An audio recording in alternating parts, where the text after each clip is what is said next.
Happy weekend, Knicks Nation. I hope you all are enjoying your weekend, that you're healthy and that you're safe today, and that you're enjoying your weekend, and that your family is enjoying their weekend with you. Uh, I hope that you're healthy and safe, and that your family is also healthy and safe. And I hope that the rest of this weekend that you've enjoyed that as well. Blessings upon those that work in the healthcare field and the first responders who every day are trying to save lives. Blessings upon those that pick up garbage for us, to do the menial and dirty work of keeping streets and sidewalks and highways and stairwells and parks clean for us. And those also that make deliveries, even on Sunday, especially on football Sundays, for our convenience.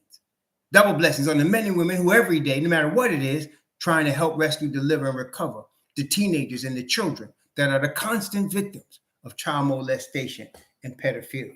The victims also of pornography and child pornography. The victims also of human trafficking and sex slavery. Double curses from the Most High himself on those perpetrators, on those profiteers, on all those perverts that create the market for this human misery. Finally, blessings upon the homeless. There are nearly 600,000 men, women, and unfortunately, mostly children who live on the streets of the United States of America, and millions around the world in similar or worse conditions. Blessings upon them, because theirs is the kingdom. There was a basketball game. Oh, first, before I continue, let me not be remiss. I would be remiss if I didn't welcome everyone in the chat. Welcome to the chat. My man, 2189, picks for Timmy 2. My brother, Imana Prakash, Wayne Bogan, Jarvis LaFleur, Mark Martin, my man, Guilford McCormick, BMO 4000, King Bibby RM, Cash Out James, my brother, Jim Ardino, Jarvis LaFleur again, Jay Singh, my sister Junior, Felicia Lee. You got some faithful sisters in Knicks Nation. My brother Ron Cohen, blessings, my brother, what's good? Kyle G, my man, superstar from New York, the only DM Dawson, Francisco Acevedo, and my brother Andrew Abraham, Reggie Phillip, all of y'all. Welcome, blessings to all of you. Glad to see you today. All right, so let's get started. My wife and I are going to be going to dinner today. We're going to have some Latino chicken in Okokie. I'm still getting used to some of these Florida names. Okokie, somewhere Okokie. Y'all in Florida know what that is. We're going to have some Latino chicken later this afternoon. And you know, my wife comes before all of y'all. So I'm going to do that. But before we do that, and before the Knicks play tonight, we are going to talk about what happened Friday. Going to talk about what's happening today. Going to talk about what's happening long term. I even got something that Raw Hebrew doesn't do much, is tell y'all about a speculative trade that I have in my mind that I think is possible, and we'll talk about that as well. Okay, let's see. I'm looking at Kenneth Lane. Oh, you got a nursing final tomorrow? My brother, Most High bless you in that final. Bring back all that you studied into your mind and cause you to ace that thing. And you can go ahead and do what you got to do and start saving lives, my brother. Go do what you do. Okay, Kenneth Lane. All right. I got you. Sure, all Knicks Nation got you on that. Okay. Let's talk. First off, I think y'all could bear witness to me. Y'all could bear with. Yo, what's up, my man Jay Ellis? Sorry I hadn't been able to get on your show as I should, and I apologize for that. Jay Ellis, y'all know KOT, the man. He's doing his thing. He's doing his work. He's the most creative guy out here as far as the content creators. My man, Jay Ellis, Nick of Time Show. All right. Let's start with Cam Reddish, shall we? First of all, I think y'all could bear witness to me. How? I've always supported Cam Reddish. I've said multiple times, even actually some of y'all don't remember, but back in the day when they was coming out of Duke, my order was Zion, Cam, and RJ. Zion, because he had the most immediate impact, although I wasn't sure of his long-term prospects because of his weight, as far as a long-term NBA career. Cam, because I felt and still feel that of the three, he was the most talented as far as basketball, pure basketball talent of the three. Okay. And I felt like possibly the college game might have been holding him back a little bit. But I felt like the talent level of Cam Reddish was better than all three of them. Then there was RJ, who actually was third on my list in that regard because I wasn't sure that his bully ball style would translate to the NBA. I knew he was going to have shooting problems, but I didn't think his bully ball style would translate to the NBA. Well, let me tell you, from the opening night of his rookie year, he has proven me wrong. He could do bully ball against anybody in the league. And he is developing, and I love the development. Some of you are tripping on RJ continually. That's your problem. RJ, I ain't got no problem with. I'm glad they signed him to the $120 million deal. I'm glad we got him. His footwork is getting better by the week, and being with Jalen Brunson is helping him a tremendous amount. I'm very excited that we got RJ Barrett on our team. So some of y'all can hate on RJ, trip on RJ. Sometimes you can get short-circuited, on my channel. Like when you put a comment in, you can get short-circuited by just being negative on RJ because I'm RJ High. So and I've always been RJ High. I don't care what some people say. He can't play defense. He can't do this. His shooting sucks today. Whatever, blah, blah, blah. I'm all RJ, baby. He's the New York Knicks #3 overall pick. He's wearing orange and blue. He's 22 years old, and I'm feeling like he's going to be an all-star sooner rather than later. I'm all in on RJ. Okay. So some of y'all whining about Cam still, and I call it whining. You know why I call it whining? When a change is made to the lineup and it results in 3 straight wins. Let me just say it again. A change is made to the lineup and it results in 3 straight wins.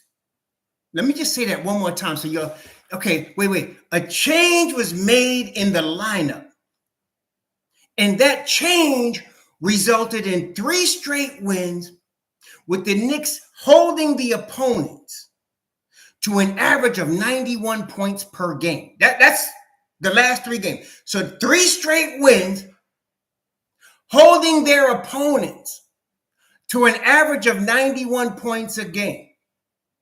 I don't know when the last time that happened, but for that to have taken place, and you still got so-called Knicks fans going to start whining about Cam, y'all need to go somewhere else.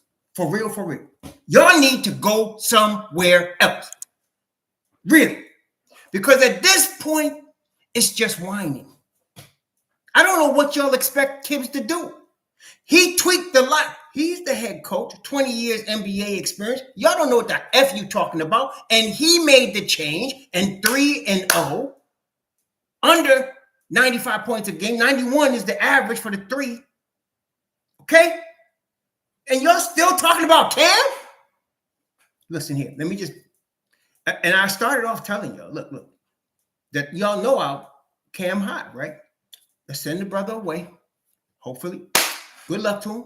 Hopefully he starts next to LeBron or something. I told y'all that, last summer, didn't I say to y'all, Cam should start next to LeBron. It would give him the best chance to start. He can go get his money. Did I say that or didn't I? Were we talking that last summer, wasn't we? And I told y'all, I like Cam. But I was telling you there was no room in the lineup for him. That's what some of y'all still don't get. You still, even with the Cam Hive trade, we're not even talking about yet what we're going to get for Cam, right? Because some of y'all are too focused on what we're getting back. All we need back for Cam is expiring money. Because we got Thibs finally has the 9-man rotation that he wants. He finally has the 9-man rotation that works. I think, brethren, the dogs we got right now, them dogs can hunt. These horses can run, and we need to let them go. Okay? I want to see Cam do the best that Cam could do in his career. And I think that's going to be, obviously, it's going to be on another team. Okay? It's going to be on another team. It's too bad, but that's how it worked out, brethren. That's how it worked out. No need to whine about it. Move forward. I hope he starts on LA and averages 18 next to LeBron. I hope they start running through the Western Conference. Do all that. I hope they do. I hope they do. But that's enough with the Cam and why isn't he playing? That's just like clickbait. Y'all know that's clickbait, right? Come on, Knicks Nation. That's clickbait right now. We ain't got nothing to complain about. We just won 3 straight. We got back to Thibs style. Some of y'all was asking, Thibs is supposed to be such a defensive coach. Where's all the defense? Now you seeing it. Now you seeing it. Now you seeing it. Okay? Now you seeing it. You seeing it now. You was asking about it. You was wondering where the defense was. Here it is. Oop, there it is. Oh, there it is. See, before we continue, let me say something, Knicks Nation. I think you all are like me in that all of us who are Knicks fans, true Knicks fans, and not trying to use asterisks next to every win or complain about something every week, regardless of how they do. No, the true Knicks fan, because some of y'all just, psychotic or whatever, on somebody's couch and just need to complain about something, your life's miserable, whatever. But most of us real Knicks fans, we want to see the Knicks win. We want to see the Knicks win, and we want to see them win in a long-term, sustainable manner. We don't just want to see them win just for one season. We want to see them like every time you get into a preseason, right? We would like right now, right? Every preseason since Giannis Antetokounmpo has been like in his 3rd or 4th season, or maybe his 5th season, you could pencil in Milwaukee Bucks top 4 in the East, right? Pencil that in, right? That's what you want for the Knicks. Boston now. Boston drafted Brown and Tatum. And listen, some of y'all won't remember this, but in Brown's 3rd year, there was a lot of Boston fans calling for him to be traded because he couldn't shoot. His defense wasn't the greatest because he turned the ball over too much. Some of y'all don't remember that, but you should take that note because we got one. But anyway, Boston, they tried to tweak and get superstars. They went and got Kyrie, and turns out Scary Terry was better. Who they drafted?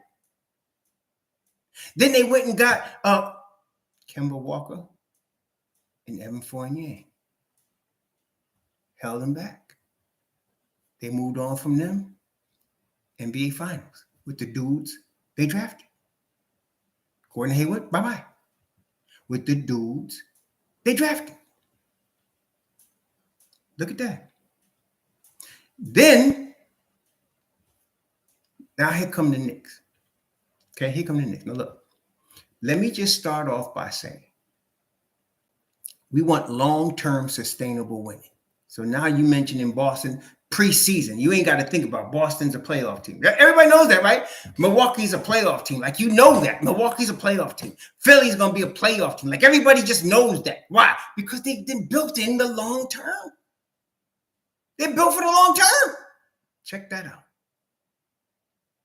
And it was just a few years ago, about the time they drafted Nerlens Noel and Ben Simmons, that they was like losing 60 games a year. You remember that?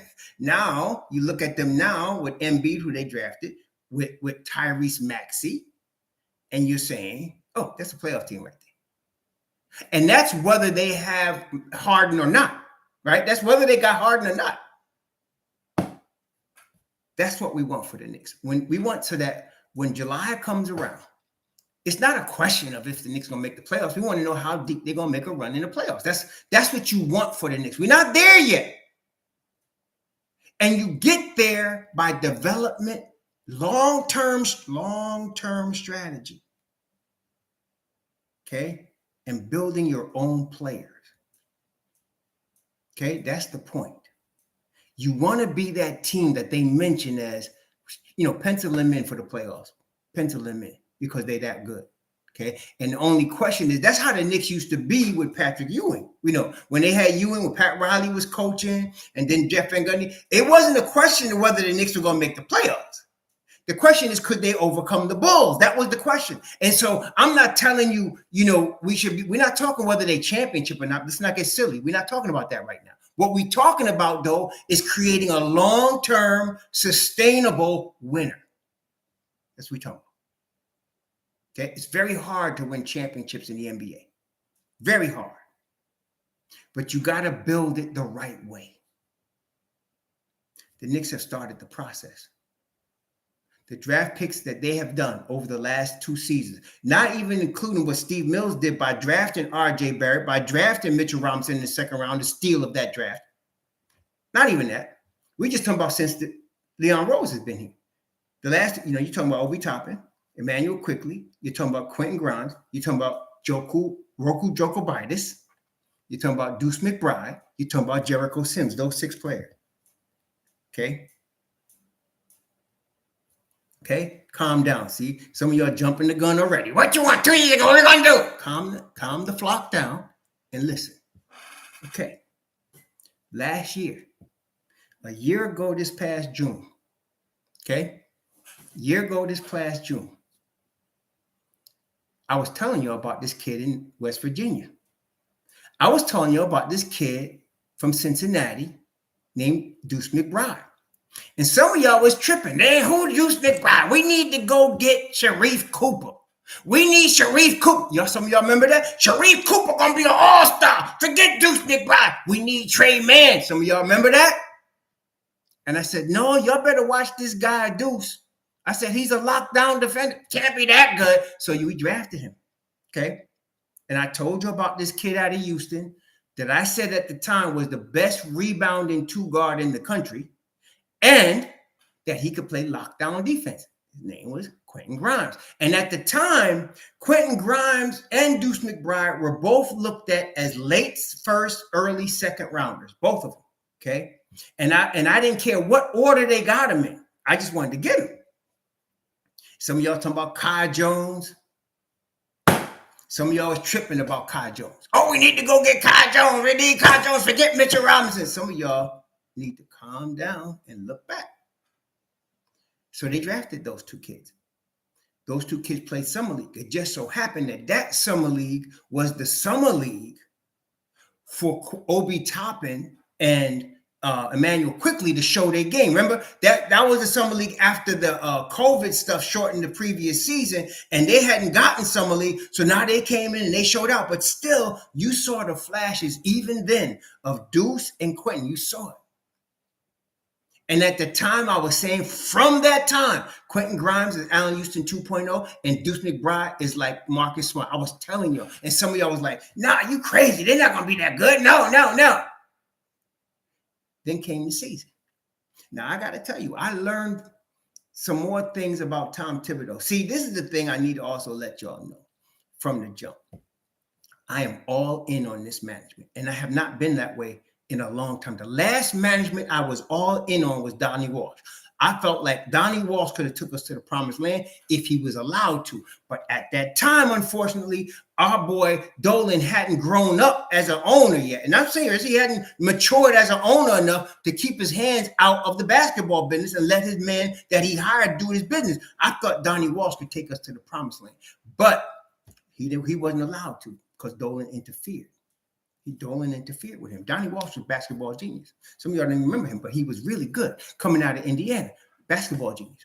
But he wasn't allowed to do what he wanted to do. So he left. Okay? Went back to Indiana. So then they went and Phil Jackson was telling him no, as he should have. Phil Jackson was a great coach, and really, because I don't know if he was a really great coach or he just had Kobe, Shaq, Jordan, and Pippen. I really don't know. But let me tell you this. Dolan was begging because New York want big names. Some of y'all want big names. And so Phil Jackson was a multiple-time champion, big name. He wanted him to coach. Phil Jackson was tired of coaching. His hips was dogged. He wasn't even comfortable sitting down for too long. Couldn't even deal with Jeannie Bruss anymore. She had to go riding a motorcycle. You understand? She couldn't be riding, well, whatever. But anyway, she had to go somewhere else because Phil's hip couldn't handle it no more. So he wasn't into all of them trips and traveling and scouting and all of that no more. But Dolan threw $60 million at him. Now listen, man. Dolan threw $60 million at the dude. And so homie came to be president of basketball operations. He had never been able to handle that part. That was a bad move. But this was showing you, I'm giving you some history because I'm leading up to something. He was showing you that Dolan was showing you at that time, and most people didn't get it, that he wanted hands off, that he didn't want to deal with the basketball stuff no more, that he wanted to just give the keys to somebody. He wanted to give that ring to somebody and to let them handle it. So he went and he felt like in that way, I'm going to get a big name that everybody recognized, that could really know how to win championships. I'm going to leave it to him. Problem was Phil Jackson wasn't a president of basketball operations. He's a coach. And as Tom Thibodeau could tell you from Minnesota, you cannot do both. It's two different jobs. The front office job is really hard, and you got to put all your focus on it. You cannot be a coach and do that. And Jackson showed he was no talent in terms of front office. He didn't know what he's doing. He could pick talent now, but he was trying to coach from the president's box, messing with Jeff Hornacek, who wasn't even man enough to tell him, listen, if you're going to hire me, let me do the job. Otherwise, don't hire me. He didn't do that. He just said, please, baby, give me this job. Please, I'll do what you want. You want triangle? I'll do it. And he just let Phil run the thing from the president's box and didn't get his own game off that he had in Phoenix. And that was messed up. Finally, Dolan had to step in and fire this dude and eat the last $30 million of his contract, which he ended up doing. So now he's in search. In the meantime, he puts his boy, Steve Mills, in the front office. He hires Scott Perry, and he lets them run it for a minute. But I always thought it was temporary because Mills is still with Madison Square Garden. Mills was with Madison Square Garden back in the early 2000s and late 90s, and he's still with Madison Square Garden today. It wasn't like he was going to be the long-term solution, but he put him in there. And then he finally gets Leon Rose. Okay? Savvy, smart, been in the game a long time, rubbed shoulders with everybody of anybody in the NBA, and really quiet. He gets Leon. And he wants to leave it with Leon. And Leon go ahead and build his team. So let me tell you this right now. I'm 100% on board with Leon. I trust him. If you start dishing on Leon, you ain't with me. Go somewhere else. Because I'm 100% on this management team. 100%. They know what they're doing. Finally, we got a crew that knows what they're doing. He went and he hired the guy, Walt Perrin from Utah. That's why we got this draft the way we got it. That's why we got the draft the way we got it. He got Walt Perrin from Utah. Then he went and get the copologist, Brock Aller. Then he went and got the influencer, the undercover, the real ninja, not Scott Perry, World Wide West. He went and got him. Okay, so he got the crew. Then he hired Tom Thibodeau. Listen, Thibs wasn't my first choice. My first choice, really, in a reality sense, was Kenny Atkins, because I felt like he's that development coach. I mean, everybody in New York wants Mark Jackson, but since Mark Jackson spoke against the rainbow and the alphabet soup, I wasn't putting my hopes in New York hiring him. Because he was still radioactive, because the whole NBA is into the rainbow and into the alphabet soup, so he wasn't going to get that job. I know some people were whining for him, but it wasn't going to happen. Okay, so reality, I said, let me get Kenny Atkinson. My second choice, though, was Tom Thibodeau because of the defense. Well, he ended up with Tom Thibodeau. Tom Thibodeau got all kinds of warts, but he's a really good coach. He's a better defensive coordinator than he is a head coach. I'll give you that. But some of y'all just tripping on him, man. The dude will lead us to, let me tell you something. Let me pick this first prediction of the night. Let me tell you something right now. Tom Thibodeau this year is going to lead the Knicks to the playoffs. And that would be the second time in 3 years they got to the playoffs. After the year before he came winning 29 games. Let me say that again. Tom Thibodeau is going to lead the Knicks to the playoffs this year, which would be the second time in 3 seasons the Knicks got to the playoffs after having won 29 games. So I'm all in with Thibs. I'm all in with this management team. Do I like what they do all the time? No. But I respect what they do because I respect their knowledge. I respect where they've been. I respect where they come from. You think everybody want to come to New York and deal with y'all? Wait. You think everybody want to come to New York and deal with you fools? You think so? You think everybody, player, coaches, want to dying to come here? Y'all crazy. No, seriously, some of y'all crazy. The media crazy, and Knicks Nation is out of their mind. Look, the brother done won 3 straight, and y'all talking about down the end of the bench. Where's Evan Fournier? Where's Cam Reddish? We just won 3 straight. What's wrong with y'all? Anyway, so I'm all in. Just what I'm saying. I'm all in on the management team, the front office. I'm all in on Thibs, period. I ain't going to veer on that. I can call Thibs stupid and still respect him. And I've done it. I can call him stupid. I can say he's done some stupid stuff. Yes, he did. But I still am all in. I'm not calling for him to be fired. Do I like everything he does? No. But you know what? My wife don't like everything I do. And I don't like everything she does. But I still love her. And she still loves me. You understand? You can have fam, and some of your worst fights is with fam, but you still love each other. You understand? Okay. Oh, DM. Let me tell you right now, the Knicks are going to go on losing streaks, and they're going to go on winning streaks too. But that ain't phasing me. Anybody that watches my channel know I don't veer on these things. I've been telling you 45 wins from the beginning of the season. I ain't changed. Even when we went on a losing streak, some of you say, you still think they're going to win 45 games? Yes, I do. I told y'all that. So, no, I ain't worried about them losing 3 straight. Y'all better look in the mirror and stop tripping when they win or lose 3 straight. Stop it. Anyway. Now, Deuce McBride. So now I learned last year. And you know, I have to be honest. I have to be honest. As much as Mark Berman would get on my nerves at times with some of that dramatic hyperbole he would write, okay? He was right about Thibs in this respect. A player, especially a young player, has to earn Thibodeau's trust. I don't care how good he is. He has to earn Thibodeau's trust. When you earn Thibodeau's trust, then he's going to play you and he's going to ride with you. But you got to earn his trust. Now, veterans don't have to earn his trust as hard as a younger player does. Younger players got to go through hell with him. Older players, not as much. He respects the experience of a veteran, as we have seen. So last year, as much as I hated that Deuce was riding the pine, I understand now because he has to go through that. That's why he put Burks in there. Burks, he wasn't trusting Deuce yet. He didn't have a guy he trusts like Jalen Brunson.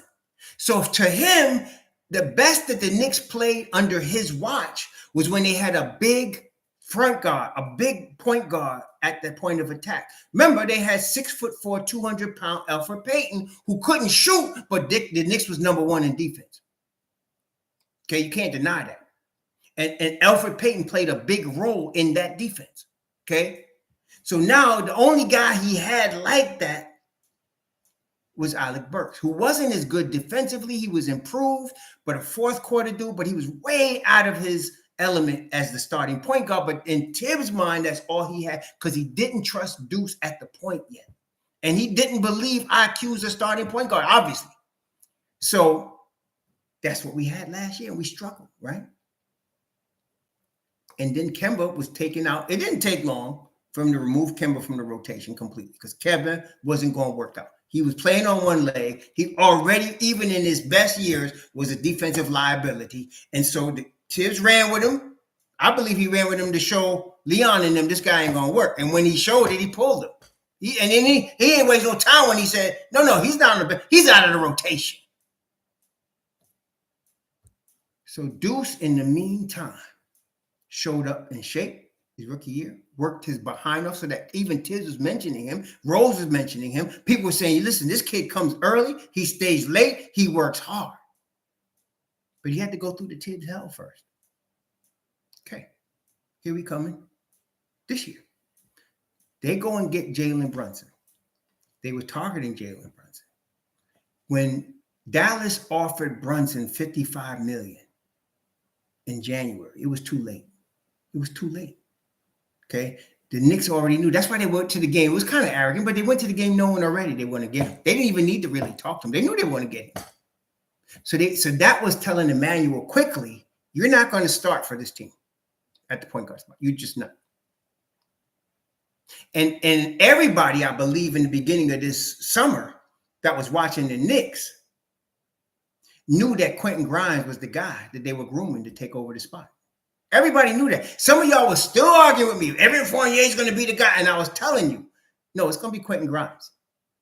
I was telling y'all that. I wasn't sure what was going to happen with Cam because he was out of rotation. He was hurt. But I was telling y'all Grimes was going to be the guy. And the only reason Fournier started to begin is because Grimes was hurt. That's it. And why did I want Grimes? Because look what happened. Look what happened. Okay. Now, it was only a matter of time until Deuce got his chance. Now, Deuce, over this past summer, beginning of this season, he won Thibodeau's trust. Thibodeau wanted him, and he won his trust. It took that whole year for that to happen. So now you're playing Cam because Grimes is hurt. Evan Fournier's defense sucked. You're playing Cam. Okay? We all love Cam.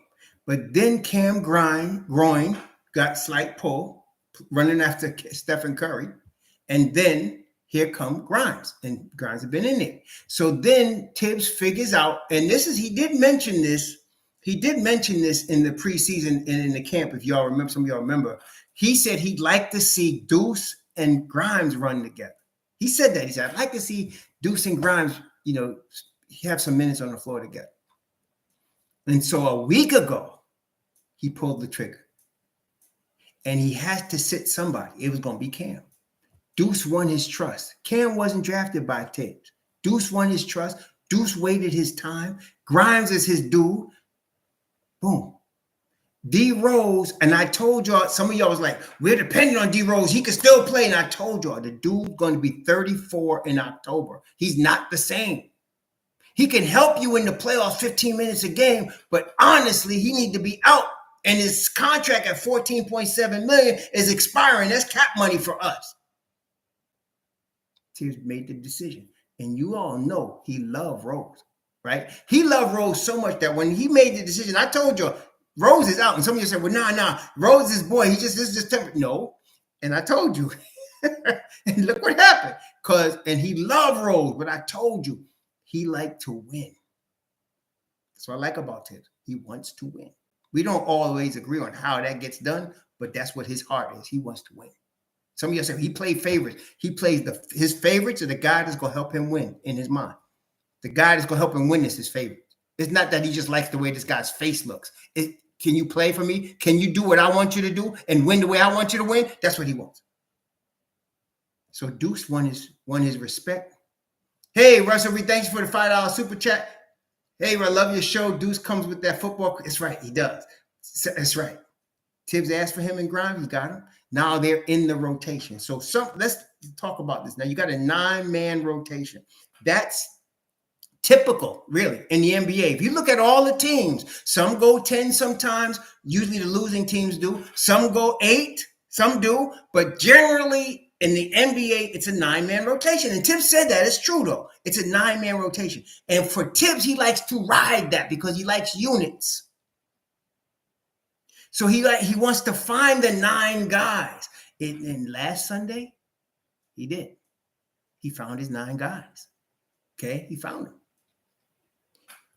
Now, why isn't he playing Cam when Obi's out? That's a good question. Somebody said, well, why isn't he playing? I was hoping maybe get Cam. No, because he doesn't want Cam or Evan Fournier or D Rose to get any inclination that they can ever be in a 9-man rotation because he's done with them. That's it. So Cam's getting traded. That's it. Okay. I know Cam said he didn't ask for a trade. I don't know why y'all would think. What do you think? He's gonna come out his face and say, "Yeah, I want to get out of New York." You think he's gonna do that? That's not Cam. That's not Cam. So of course they're gonna ask him, and he's not gonna say, "I asked for a trade." That's a dumb question, actually. He's not gonna say that. Neither is Emmanuel Quickly. They're really team guys. That's why I like about them too. Aside from their talent, they're both team players, team first. So they're not going to tell you we want to get out of New York. They're not going to say that. But you got to look at the situation. So Cam's out. He's expiring. He needs to go ahead and get his money, man. So Cam and Evan and Rose are out. And they're not coming back. They're not coming back. So that's it. He's got his 9 men. That's why he brings Jericho Sims. Because Jericho Sims is that dude, as far as Hartenstein is concerned. At first, Hartenstein was way up here, and Sims is back, and here comes Sims.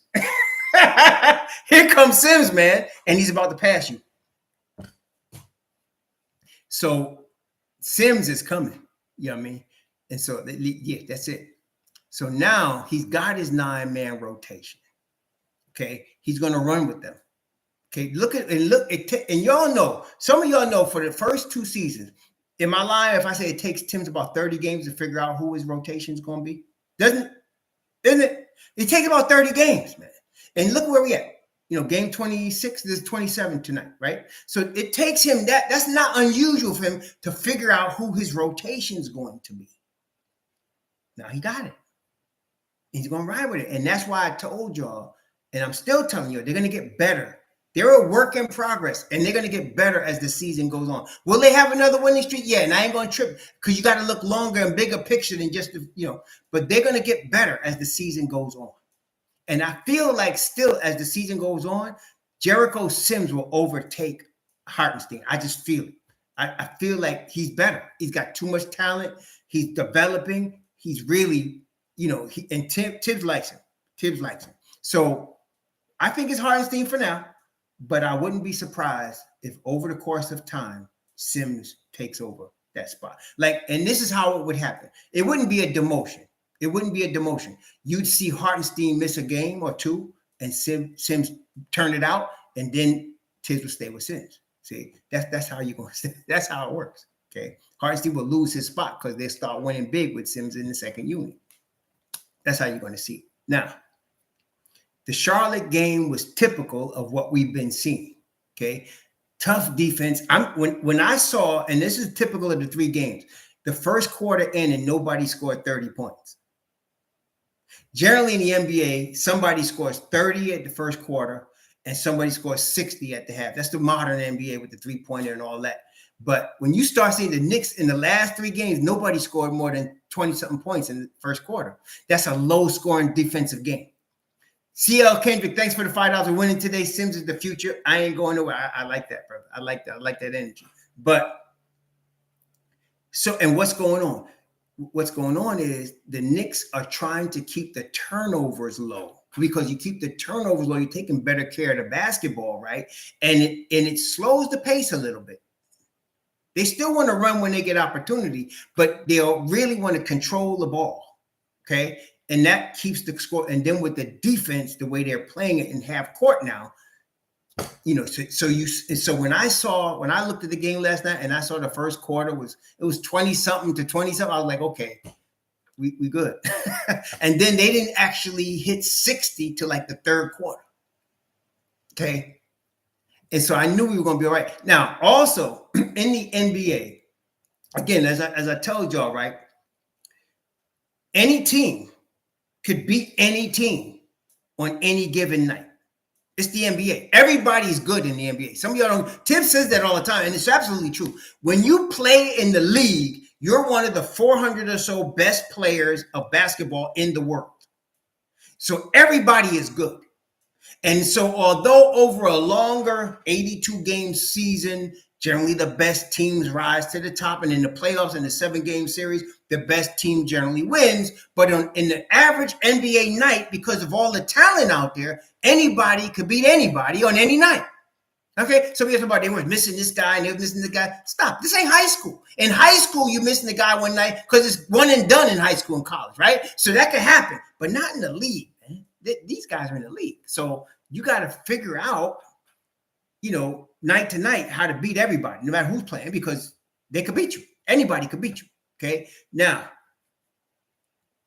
Charlotte could have beat us. Just like Scary Terry was going. Did y'all see Scary Terry? He was doing business on Friday night. But I knew that in the third quarter in the NBA, that's when every team makes their run. Knicks too. When you're down, we see the Knicks down in the third quarter, you'll see them make a run in the third quarter. They'll try. And every other team, they do that. For some reason, third quarters, when the teams that are down in the third quarter, they all try to make a run in the third quarter. Okay. But the Knicks in the third quarter, when they put the Deuce out there, the Deuce card with Grimes and Mitch Rob, that was the end of the run. Scary Terry started, but that was the end of the run, baby. And that is huge. That's huge. When you could throw out them dogs and you could stop a run like that, that's huge. Huge, huge. Okay? So that is what gave me a lot from Friday watching that game last night. I was like, okay, they got the stoppers. See, the thing is, in a Thibs defense, and they did not have this last year, but in Thibs' defense, you need two things. You need point of attack pressure, and you need a rim protector. That's what he don't do small ball very well. In his style defense, you need a rim protector, and you need point of attack defense. Okay, that's what you need. If he can get that, you're gonna see real Thibs defense, which is what you've been seeing. Brunson gives him that to a degree, but Brunson's weak defensively. We know that, but not Grimes, right? So you just need Brunson to be the point guard and to try to hold pace for 8 minutes, 7 minutes a quarter. Then you bring in the Deuce card. And you keep the Deuce card in there with Mitch Rob and Grimes. And you do that, brethren, we in good shape. I'm telling y'all. Don't worry about adding nobody. Now, tonight we're playing the Kings. The reports say Terrence Davis, Keegan Murray, and De'Aaron Fox are day-to-day. It didn't say they were out. It says they were day-to-day. Now, the Kings are, to me, one of the surprise teams in the NBA because they've been sucking for like 10 years, just like the Knicks, and they're making some horrible decisions, even trading away Halliburton, the most recent idiotic thing they did. But they got blessed when they got Keegan Murray. Okay. But listen, for a second, could you imagine if they had De'Aaron Fox, Halliburton, and Keegan Murray?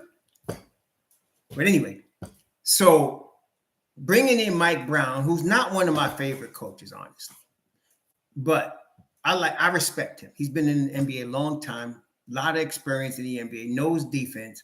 And so that was a big step up for them. And so they, I think they had a streak of winning 6 or 7 in a row even this year. I'm right? So they really are a surprise team. Keegan Murray is a game changer. And I'll be honest, I thought he was a mini Tim Duncan, but I didn't think he was going to be this good in terms of his rookie year. Some of y'all, I got to give some of y'all credit. Some of y'all are very high on him. I liked him, but I didn't think he was going to be this much of a difference maker. But the kid can play.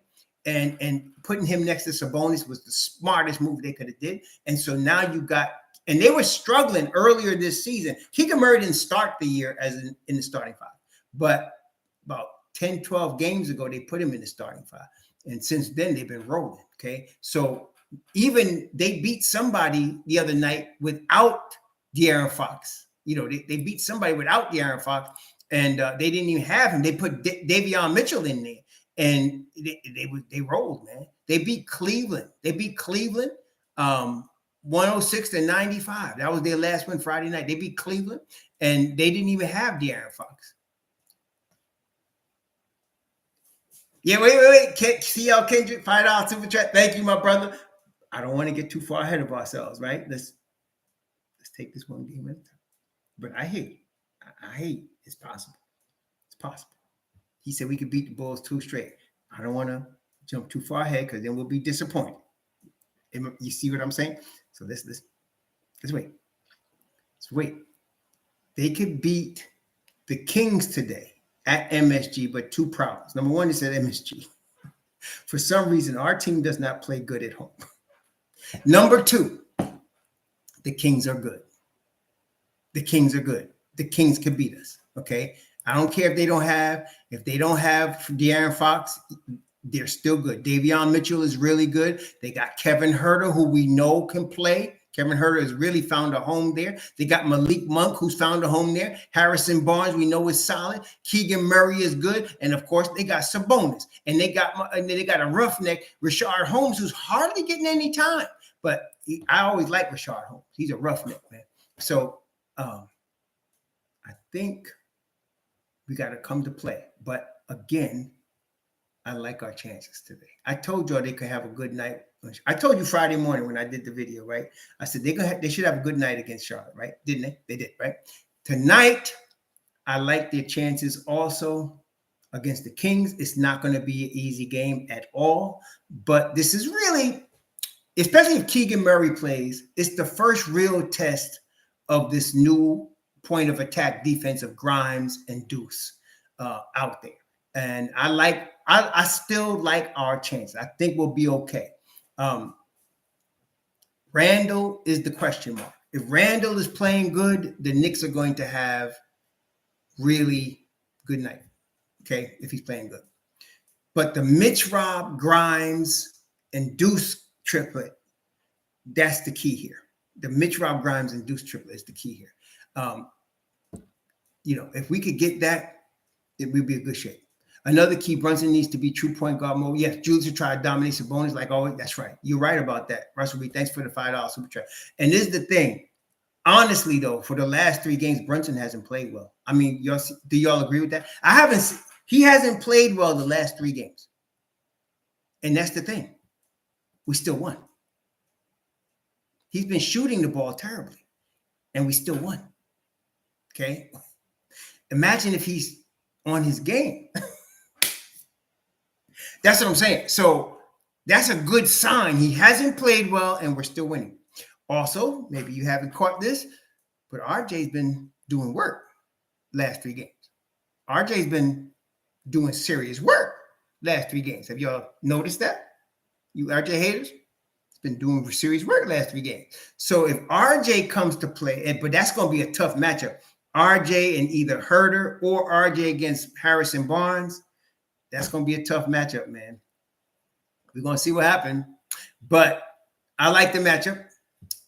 Julius against Sabonis. I like the matchup. I'm not sure who would Mitch Rob. Let me see here.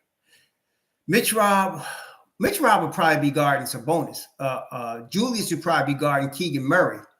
And then Harrison Barnes be RJ. And then you're going to have Grimes on Huerter, which I like that. Huerter could be tough. So I like that. And of course, if Davion Mitchell is playing, then you're going to have Brunson on him. So that's gonna be it. But I like our chances today.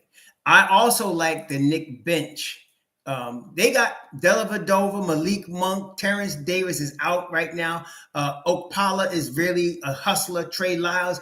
I like our bench, even without Obi. I like our bench against them. I like IQ, and of course the Deuce card, and of course you got your Hartensteins and your Jericho Sims. I like our bench against them. I do. I like our bench against them. Okay, so I think we'll be okay today.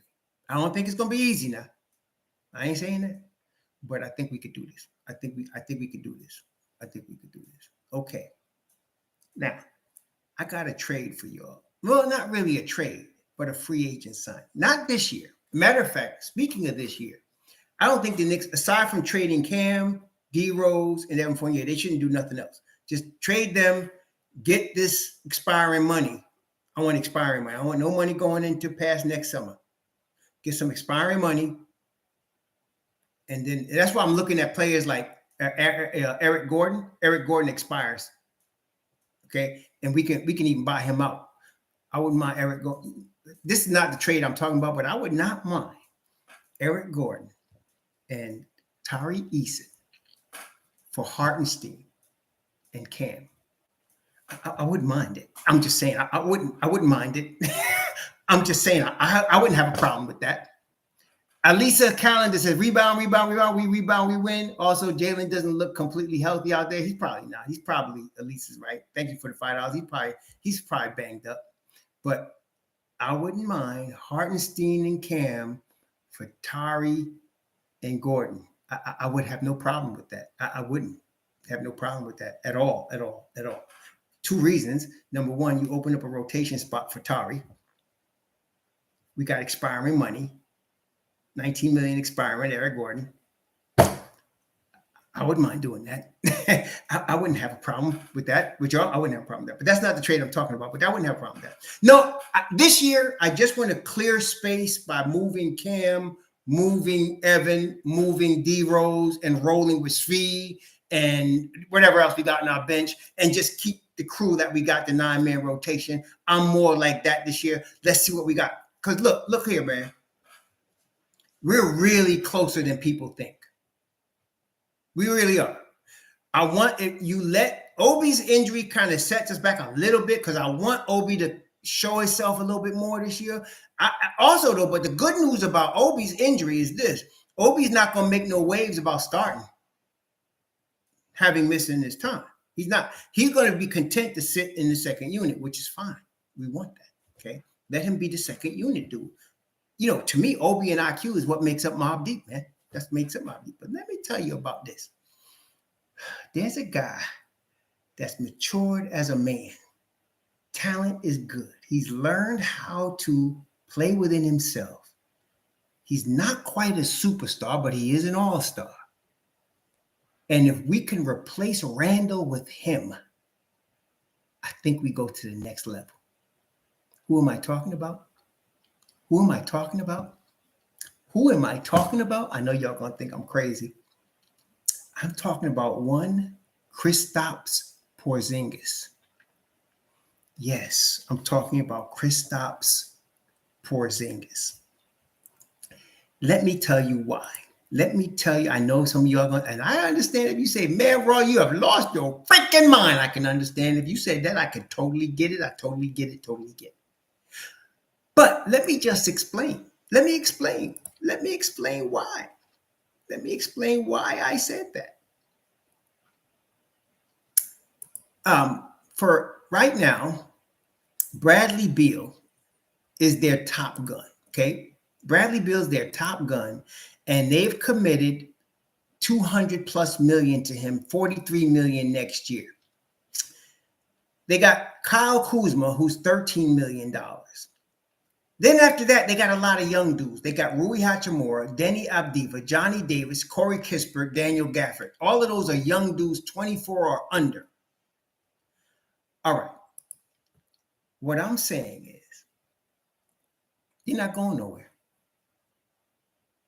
They're not going nowhere.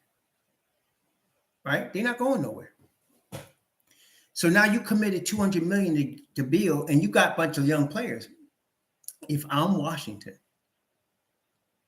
and well, before I continue, let me explain to you this. KP's got a player option for this coming summer.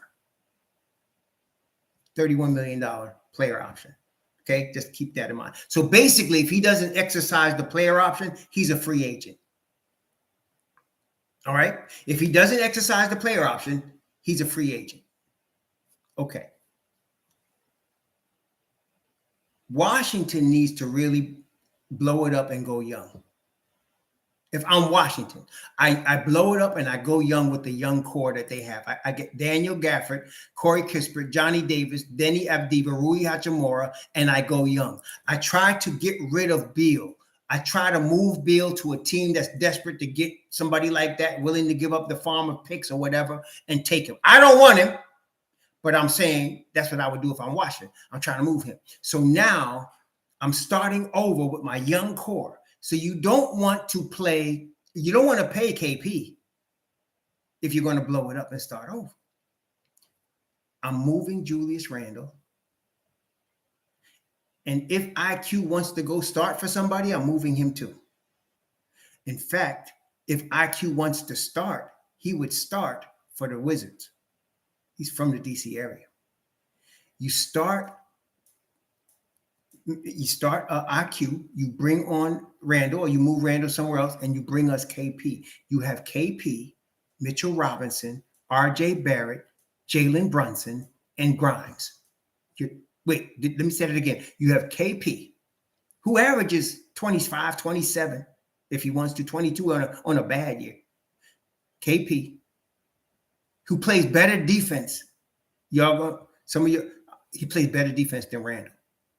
He's higher IQ than Randall. The thing that Randall has over KP, which is legit, is Randall is more available than KP. There's just no doubt about that. Randall is more available than Kristaps Porzingis. Okay, he is. So that's the thing that Randall has above KP. Okay, but other than that, to me, it's no contest. KP's a better shooter. KP's a more consistent defender. KP has higher IQ by far. Okay. So I would put KP at the 4, put Mitch Rob at the 5, and then have RJ at the 3. Then you have your Grimes and your Brunson. Then you still have your Deuce coming off the bench with your IQ, with your either IQ or Obi for sure. Okay. And let's say we lose IQ. I got Roku Jokobitis coming. I like Svi as well. This cat Svi, I can't even say his last name. This cat can shoot. Svi, right? So I wouldn't mind if he could play if Tom Thibodeau can trust him on defense. I would not mind having V in my second unit with Roku, Sims, and Obi and Deuce. I would not mind that at all. I'm telling you, that would take us to the next level. It would. And you won't play KP like you play in Julius Randle, which means what? You're going to give Obi more minutes. You're going to give Obi more minutes. Okay.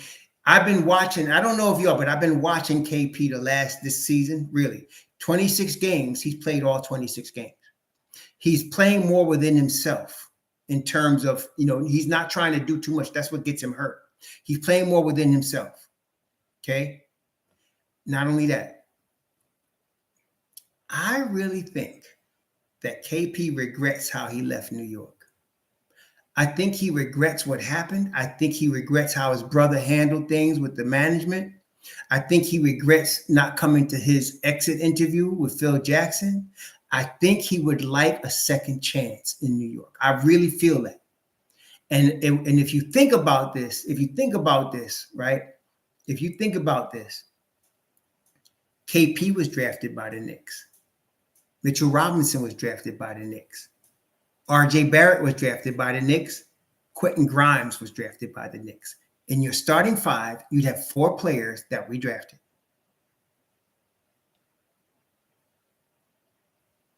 Okay. I think and him being on a player option, a lot of times, and he's 27. KP will be 28 next year in August. He's 27 right now. Okay. When a guy is on a player option in that scenario, he's thinking like this: I can get $30 million this year, or I can rip that deal up and get a longer $80, $90, $100 million deal. Now, okay, I think he's going to do that. Especially, this is my key thing to it. 2 things. If the Knicks are willing next summer to move Julius Randle, number 1. And then number 2, if Washington sucks as much as I think they're going to suck this year. Number 2. Okay. So you're getting KP at Randall's age, 28, and you can get him for 4 more years. You can have Obi Toppin, who will be 25. Okay. So I'm just saying, look out for that. I think KP's a much more mature person as an individual right now. He's much more mature than he was when he left New York. I think he'd want a second chance. I think he'd want to come back and try to do this again the right way. I think he would. And so let's see. That's all I'm saying. Let's see. To me, if we want to get somebody next summer, I like that idea. That I'd like that idea. Okay. That's what I'm saying. KP right now on the Washington Wizards. Let me see. KP right now on the Washington Wizards. He starts at the 4. Sometimes he starts at the 5. He is averaging 23 points. He's averaging 9 rebounds, 3 assists, and 1.6 blocks per game. He's playing about 33 minutes a game right now on Washington. Yeah, and as far as depth, right now they're starting him at the 5, and they got Kyle Kuzma at the 4. So they got Kuzma at the 4. They got KP starting at the 5. I think they'd rather start Daniel Gafford at the 5 and have KP play the 4, but because of Rui being out, and I think that's what's messing them up a little bit. Okay, but I like the idea, to be quite honest with you. I think KP could guard for us. I think he can. Okay. And he wouldn't have to be the man. He wouldn't want to be. He'd want to be a piece in the team. Okay. He'd want to be a piece in the team. His lateral movement is not great. I'll give you that. His lateral movement is not perfect, but he's good enough, and he's a really high IQ basketball player. Okay. Yes, Wallflower is right. Health is an issue. That's what I'm saying. The thing that Randall has over him is availability. Randall's available. Randall's like indestructible. Him and RJ both. They're like 2 brick crap houses, man. Them cats are strong. Them cats are there. They're not going nowhere. Okay, both him and Randall. You got to give it to him. But talent-wise, if I could get KP for 70 games, 60 games, and I can have Obi. See, this is the thing. Now you can give Obi 22, 25 minutes. Now you could do it. Okay? Now you could do it.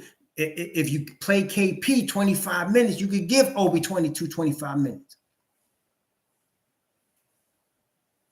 No, I said big brick crap house, like a brick doo-doo house. They used to say that, brick it house. They used to say that strong as a brick it house. People back in the day, back in my time. Yeah, strong as a brick it house. That's what them 2 cats are like. But anyway. That's what I would do that, but I wouldn't do it this year. I would wait until next summer, because this year I think the Knicks are going to win at least 45 games with the team they have. I want these dogs to run with Deuce and Grimes. I want them to run, let these dogs run, and I think we're going to see some good stuff here. They're coming together very nicely. And I think that they got a good shot at winning their 4th straight game today against the Kings. So I'm talking about next summer. I'm not talking about this year. Not now. I don't want them to make any big moves right now, except to move the 3 guys we know they got to move in: Cam, Evan, and D Rose. We got to move them. Okay. And again, let's talk about cap space. If the Knicks are able to trade Evan Fournier for expiring contracts. If they're able to trade, Rose is already expiring, and so is Cam. That's $39 million, right? That's $39 million right there. If they're able to trade Julius Randle, let's say they traded Julius and IQ for KP, that doesn't change the money. That's even money right there. So that money is not adding to our cap space, and they'd still have $39 million to deal with. That's all I'm saying. And they don't have to pay Obi any max, because Obi's going to be coming off the bench. They don't have to pay him a max. Okay? They don't have to do that. And they don't have to actually worry about Deuce for another 2 seasons or Grimes. So we not have to worry about that either. And we still got $39 million.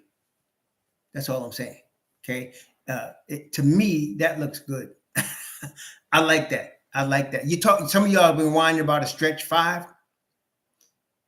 KP is 7'3". Y'all know that. I'm just putting that out there. That's all. Well, Jay Crowder would be good, but the problem is this, and Sam's bringing up a good point. I like Jay Crowder. He's expiring, but the problem is this. I do not think, and I could be wrong, but I don't think the Knicks want to trade Julius Randle this season. I don't think they want to. Okay, I don't think they want to trade Julius Randle. And so if that's the case, then we can forget anything, because now you got Julius, you got Obi, they're not moving from that. Okay, that's all. If they don't trade him, what's we talking about? We're not getting Jay Crowder or anybody else. Jay Crowder is a backup 4, so he's That's not going to happen. So if they were to trade him this year, I wouldn't complain. But I don't think the Knicks are going to trade him this season. When I saw him, Dolan ask for his autograph, I was like, oh shoot, this cat ain't going nowhere this year. He ain't going nowhere. Did y'all see that? Did y'all see Dolan ask for Julius's autograph? Went to the sidelines and asked for the homie's autograph. Okay. Now, I don't want to trade Cam either, but he's out the rotation. He deserves to start. He deserves a chance to be in a rotation. He's not going to get it here. And so that's it. That's it. No need to, we got to move on, man. Time for us to move forward. I love Cam. I wish him the best. I hope he becomes an all-star, but we got to move forward. Okay. Jose. I hate you, Jose. Oh man. Yeah. So I'm thinking Sims is going to be long-term with us. Backup dude. And now he's learning some more offensive game. He might even be able to play a 4 next summer. You let Sims run a little bit next summer, learn under Thibs and them, learn more footwork. I wouldn't be surprised if Sims played a little 4 next year, 5 and 4, small ball 5 and 4. He got the ups for it. We know he can play the 5. So we'll see what happens. But this year, I like how Thibs is doing it. Keep doing it, what he's doing. Play him and Hartenstein together while Obi is out. And then when Obi comes back, let him start and do what he was doing before. And let's go from there. By the way, I think Obi's going to be out longer than 3 weeks. I could see him being out 4 or 5 weeks, but that's still okay. We're in December 11th right now. So we're talking about Martin Luther King Day for him to be back, probably. That's what I'm thinking. Okay, I'm thinking Martin Luther King. But let's see what happens. But this year, I like where we're at. I just say let these dogs run just as they are. Let's see what we can get as far as development and move from there. Okay, I'd like to see that. Bobo is another dude, but I think it looks like Orlando decided they're going to keep Bobo, and they're smart for doing it. It looks like they're going to keep Bobo, and they're going to move Mo Bamba. I'm not interested in Mo Bamba, to be quite honest with you. I don't see him as, Kristaps Porzingis. I'm just saying. But anyway, yeah, it's like that. But I'm not saying both, yeah, but I'm not saying, yeah. I don't mind Mo. I like him, but I'm just saying if you're going to tell me I could get Kristaps Porzingis and trade Julius Randle or get Mo Bamba or get, I'm just saying, yeah, right. So y'all with me on this. I like y'all with me on this. My wife is here. She's dressed. So it's time for me to get ready to go. We get ready to go have this chicken, man, at Pio Pio. And we're going to enjoy it. Hey, listen, y'all enjoy the rest of your weekend. We're going to see the game, 6 o'clock. I hear you, Darryl Smith. It's not going to work for everybody. What, you think I thought 100% of y'all going to be the same on this? I know some of y'all going to think I'm crazy, but I still like KP. I'm just saying.